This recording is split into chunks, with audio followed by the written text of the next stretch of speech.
برورا يعني تقريبا لم يستغل كل اللاعبين، حتى نتحدث عن كل تقريبا ميسي، بيكي، دانيال ألفيش. هذه المجموعه من اللاعبين الاساسيين في بقيه اللاعبين اراحهم المدرب لمباراه منتظره امام باريس سان جيرمان. هل ترى تصرف حكيم قبل هذه المباراه، ام انه ممكن مباراه قبل 4 ايام كانت ممكن تكون مباراه تطبيقيه للمجموعه الاساسيه يكون امر افضل؟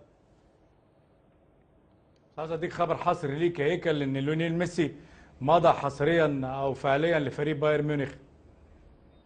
نعم. دي ايه كسبت ابريل يا هيكل، النهارده 1 اي ابريل. نسيت حتى كابتن ربيع العافي مباشره قال لي اليوم كذبت ابريل يعني. يعني يمشي البايرن مع 9 مع هومبورغ مع جوارديولا، انتهى الامر يعني خلاص. تفضل كابتن. طبعا الكلام اللي انت قلته كلام مظبوط بنسبه 100%. هو التفكير الاكثر والاكثر كان باللعب بمباراه اللي هي باريس سان جيرمان، المباراه المهمه بالنسبه لمشوار برشلونه.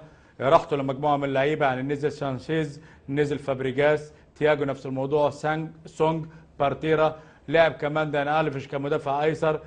طبعا في ظل غياب جوردي ألابا وادريانو.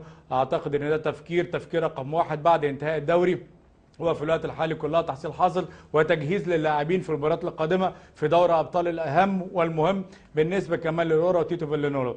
عشان كده اعتقد المباراه كانت بالنسبه لي مباراه الى حد ما تكتيكيه، الى حد ما تجهيز لبعض اللاعبين البدلاء اللي ممكن يكونوا اضافه للبارسا في مبارياتهم القادمه. واضح كابتن خالد بيومي. ساختم مع كابتن مراد صغيري باعتبار الغد سيكون مباراه هامه جدا بين برشلونه وباريس سان جيرمان.